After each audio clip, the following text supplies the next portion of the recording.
stuff sneezed into my mic. Top tier dog, right here. Top of the league. Right, do you want to go in your bed so I can record my video? Thanks, bud. Smells like updog out here. Right, I don't need to tell you how to live your life. You've been doing it absolutely fine this whole time you've been watching the video and I've been talking. You've been beating your heart. And you've been breathing. Without a single word of explanation or instruction from anyone.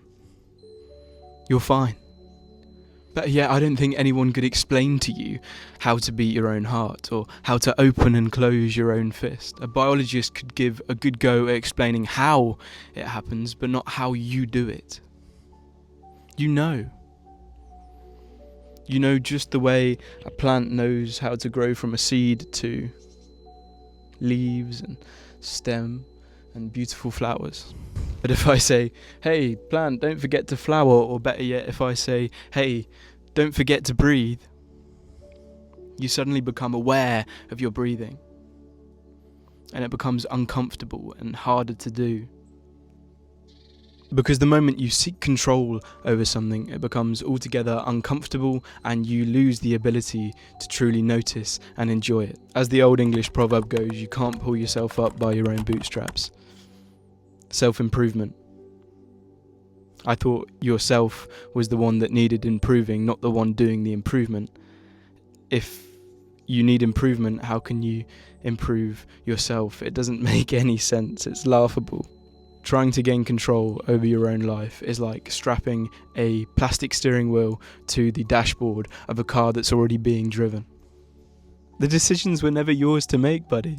I mean, okay, the Big Bang, which leads up to the formation of our solar system and our planet and our moon, which gives us gravity, and our sun, which gives us the right conditions for water and singular cellular life, which eventually splits into multicellular life, which eventually evolves into the dinosaurs, which get extinct, which leaves the right evolution chamber, whatever you call it, for lower hominids to discover language and tools and eventually make fire and the light bulb and bring us right up to the invention of the internet, which brings us to now.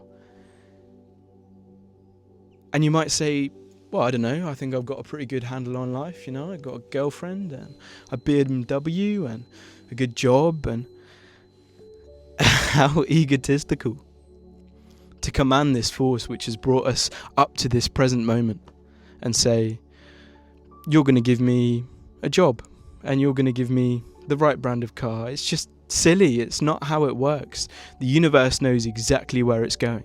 And in its words, you may have predicted the first 4 right turns, but Father's going to take a big old left now, buddy. Even if you think you've got life down to a science. All you've done is taken a map of the past and projected it onto the future. You just predicted something. You have no real control. The universe knows where it's going. And deep down, so do you. Because secretly, in a big conspiracy, you're not separate from it. At all. You're one and the same. You're just as much a part of this process of nature as a plant is, or as the clouds are, or as the moon giving us its gravity is. You didn't suddenly arrive here in a spaceship and you were alien to everything around you. You came out of this world like a leaf comes out of a tree, or how the ocean forms a wave. And as I keep saying, the ocean knows exactly where it's going, so you better float. Let go or be dragged. Trust yourself to the environment. Trust yourself to the world around you and the intelligence of every other being in this world. And enjoy the ride. Because this part of the journey is beautiful. Wow. And some parts of the journey are bumpy and rough and there's no AC and it's really hot. What grace to be here. You see, it's absolutely no secret at all, yet it may be a taboo that our world is in uncertain times. All you have to do is get your phone out of your pocket and click on the news app, and it's yick. Okay, the world is in grave danger, and we're all going to hell in a handbasket fast, and Donald J. Trump did what? And it's just like, ugh. But none of us really have the guts to talk about it with each other and say, here we are, So what are we going to do about it? And what are you going to do about it? Heavy, right? I'll let you into a secret between me and you. What you're going to do about it isn't somewhere off in the future when you're rich and famous and you can do all this and you've got so much power and influence. And it isn't somewhere hidden in your past. It's right here, right in front of you. And a funny thing happens when you trust yourself to your environment and your world. You stop using up all of the energy that you use for worrying and planning, and you've got it all to use right now. Jung called it repressive energy, to keep things out of your psyche. When you stop worrying about tomorrow and start seeing things now as they are, you can use energy where it's most useful. And then you might find life starts to flow again. Things start to go in the right direction. What we've been circling around and pointing at today is the concept of Wu Wei, the ancient Taoist concept of Wu Wei. It's spelled W-U space W-E-I. Wu, the first symbol, meaning non or not, and Wei, the second symbol, meaning interference or interfering. But I suppose it's more go with it. Just go with it. Go with the grain. Don't waste energy blocking things or pushing things away. Just go. Just be. Now, Wu Wei is a concept outlined in the central text of Taoism, the Tao Te Ching, and the Tao Te Ching is written by Lao Tzu. Now, this is obviously written in ancient Chinese, and it's very hard for us to translate that. It's very hard for Chinese people to translate that. But at least they've got the advantage of their mythos and being born into it and understanding their culture. However, in my opinion, the best translation of the Tao Te Ching into English is written by Shizuki Roshi.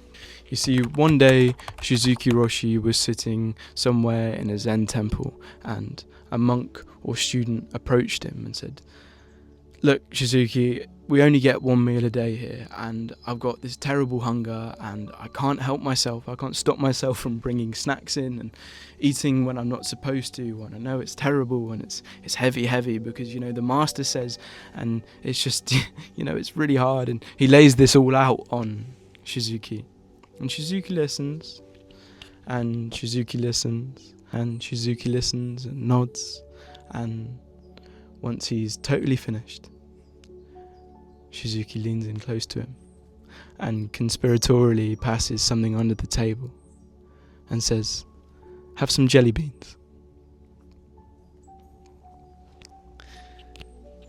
If you're not sure what I'm getting at, there's another story which I remember my gran telling me, just out of the blue.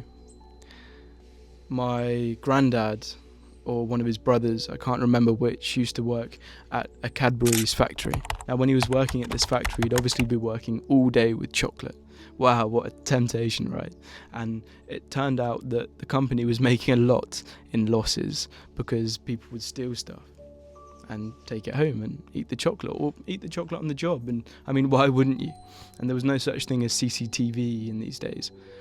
So instead of scolding and punishing the ones that were caught, the company said, "You're allowed to take as much chocolate as you blimmin' like."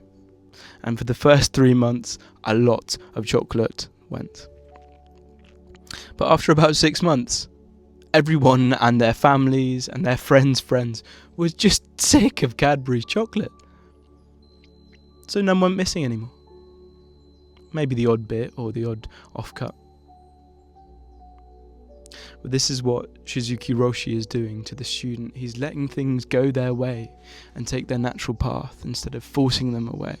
I hope you carry this feeling with you today, that you are not separate from the world around you. You are nature. You're just as much as part of it as the sky or the clouds. So there we are. You were kicked off a cliff when you were born, and clinging to rocks is all but foolish. If you've been struggling in your own life recently, if you've been struggling with the noise or the repetitiveness, or just feeling like it's meaningless, or you've got absolutely no purpose whatsoever, I invite you to see the links below.